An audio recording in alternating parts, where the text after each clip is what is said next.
Hi guys, welcome back to Planet Mithril. My name is Mithril, and oh boy do I have a treat for you today. Well, really half a treat to be honest. I'm back and today I'm giving you my take on how to paint the Dragon Emperor of Rhun.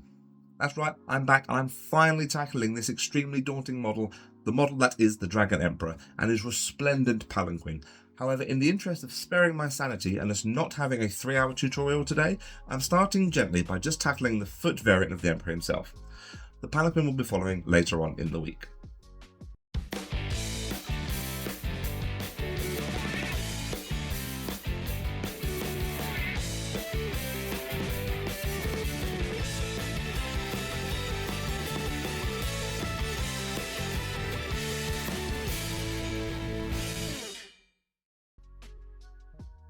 I've got my updated Black Dragon recipe for the Emperor today, working more towards a film accurate look to the burnished gold armour, combined with some dark earthy tones over the bulk of the material and the odd spot colour that really stand out among all the darker hues. Now I got a bit excited as I actually painted this model after the Palanquin and I've forgotten entirely to break it down into base coat shades etc, as this was easier for me to paint the Palanquin in such a manner, but I'm sure you guys can forgive me this once. I'll be working my Dragon Emperor off a black undercoat prior to painting. Brush is ready guys, let's get painting.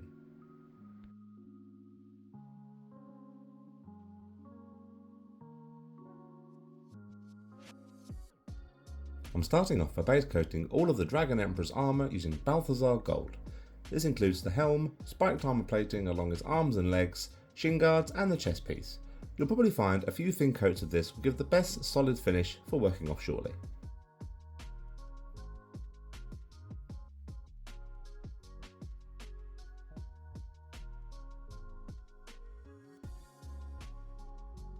With my base coat in place, I'm going over the gold once again with a second layer, this time using a 1-to-1 mix of Balthasar Gold and Liberator Gold.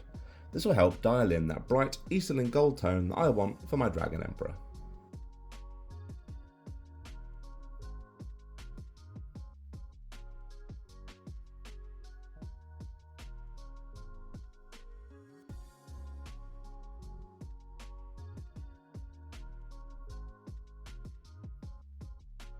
I'm applying an initial shade now using some diluted Druchii Violet. This will help shade the gold and draw out some of the more burnished hues from the previous layer stage.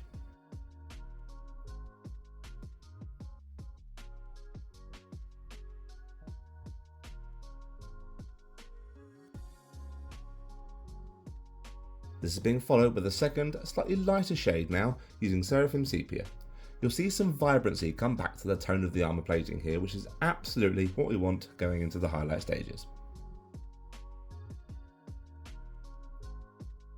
With the shades thoroughly dry and the armour toned exactly how I want, I'm going to apply an initial highlight using pure Liberator Gold. You can see I'm focusing this on the edges and rims of all the armour, around the rim of the helmet, detailing the faceplate and carefully picking out the individual spikes that run through the almost scaly, spiky sections of his armour.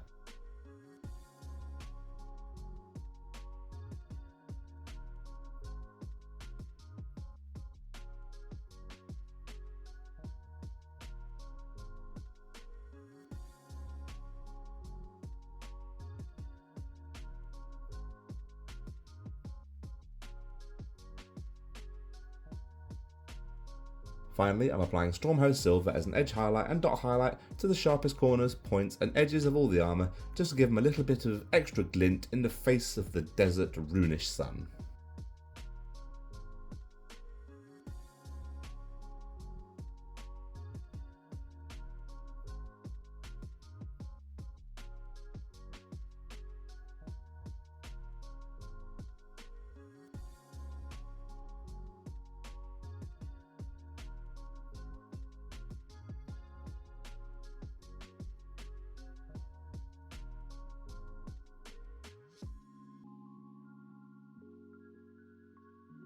When you're happy with how the armour looks overall, it's time to hit all the goals now with a heavily diluted glaze of Kasandora Yellow. You'll be surprised how much this brings the model together overall once in place and dry.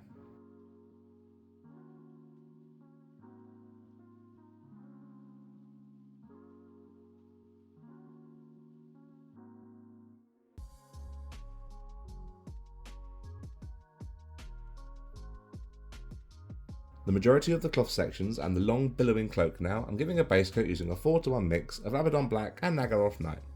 This also includes the gloves, elbow exposed cloth and the trousers as well.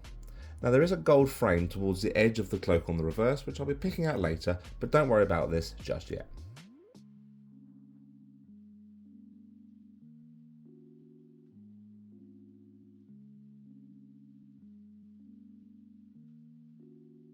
I'm applying a shade now using Nuln Oil.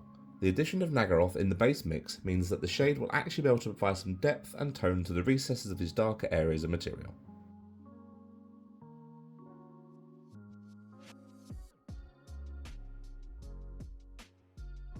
With my shade dry, I'm now applying a blocking layer to all the black cloth by adding some Xereus Purple into the original base coat mix, keeping this addition on the slightly lower side as I don't want my black to actually become purple itself. Finding this balance can be a challenge, so I'd advise to add it gradually until you find a hue you're happy with. You can see how I'm defining the flow of the material folds, creating some initial movement over the cloak and cloth and separating out the fingers. For the initial highlights, I'm adding in a small amount of Deepkin Flesh into the previous mix, and again just focusing on further defining the folds and movement of the material. By keeping addition to Deepkin gradual, you can very easily build up a really effective blend as you work towards the upper crests and folds of cloth.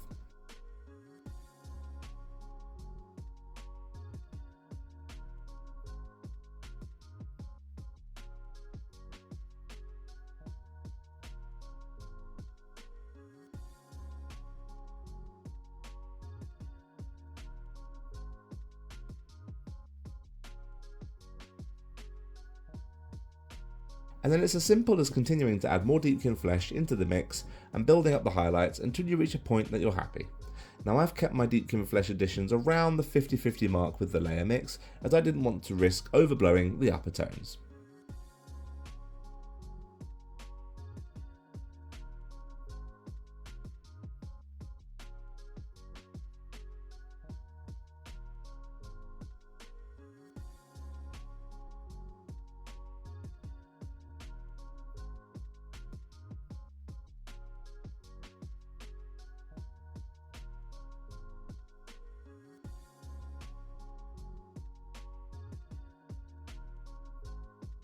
The sash that falls down the Dragon Emperor's front is being painted in now using Naggaroth Night.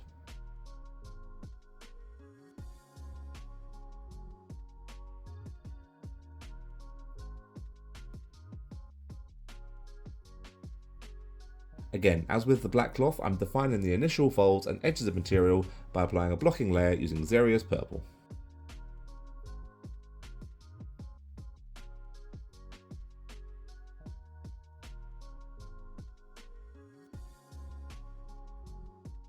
This is being given a highlight now using a 1:1 mix of Xereus Purple and Fulgrim Pink.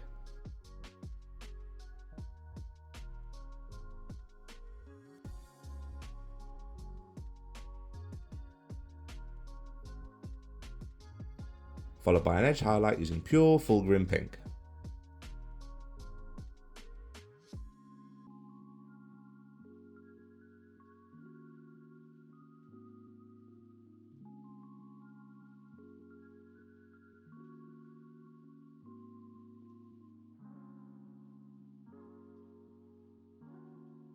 The boots and all the belts and straps over the Emperor now are being base coated using Dryad BArk.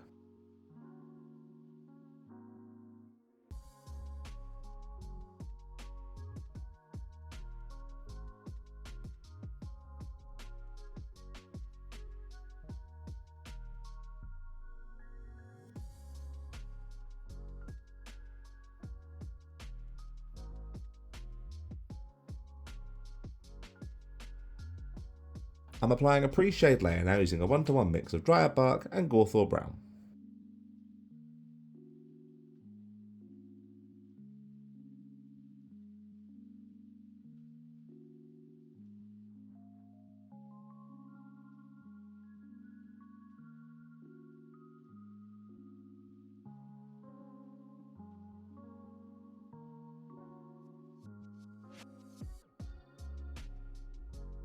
These leathers are now being given a targeted shade using slightly diluted Agrax Earthshade, being careful not to bleed out onto any of the finished gold or cloths.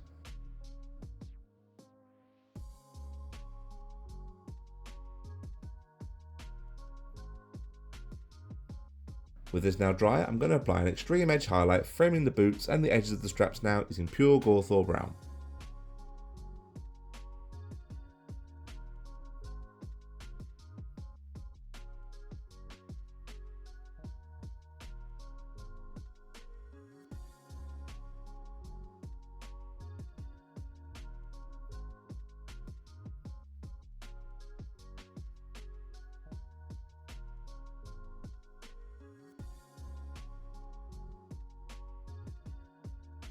The blade of the spear and any of the buckles, found mainly over the straps, are being picked out now using Leadbelcher.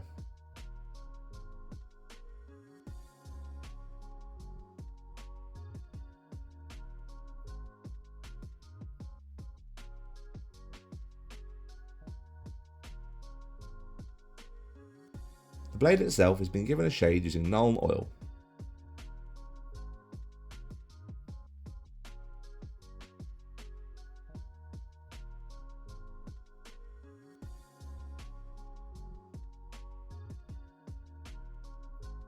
Finally, the sharp edge of the blade and corners of the buckles are being highlighted using Stormhost Silver.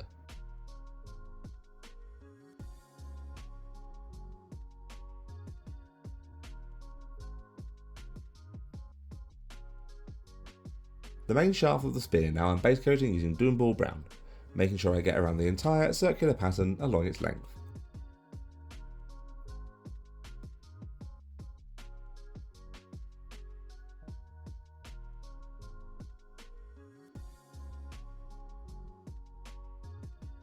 I'm layering over this now with a 1-to-1 mix of Doombull Brown and Tuskgor Fur, leaving the base coat resting in the deepest recesses of the swirly twirly patterning.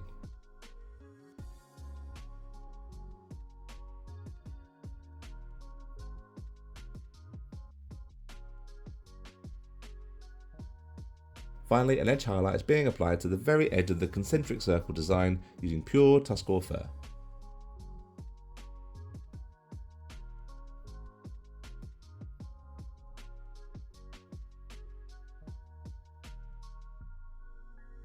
The little tassel at the head of the spear I'm carefully picking out now using Khorne Red.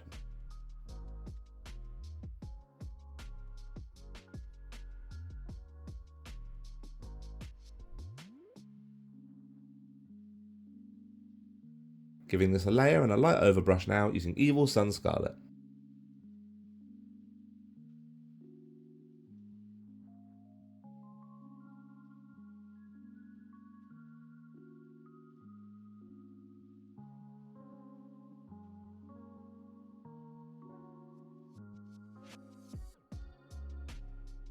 And finally applying an upper level dry brush using some Wild Rider Red.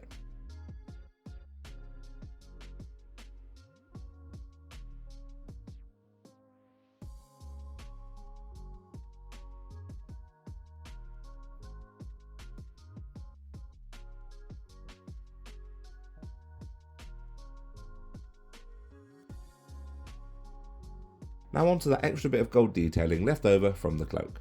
I'm picking this out carefully now using Balthasar Gold.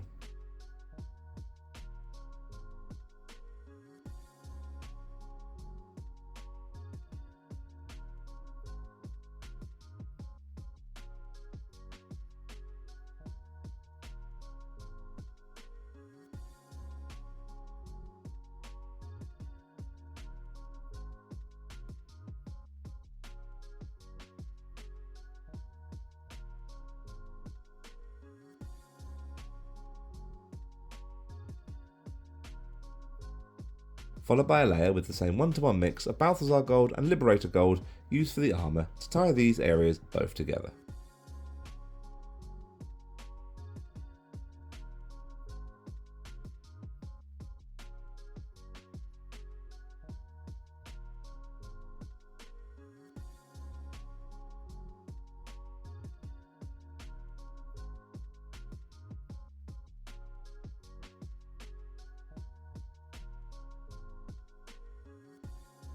Finally, I'm just hitting this with a quick glaze with some heavily diluted Seraphim Sepia.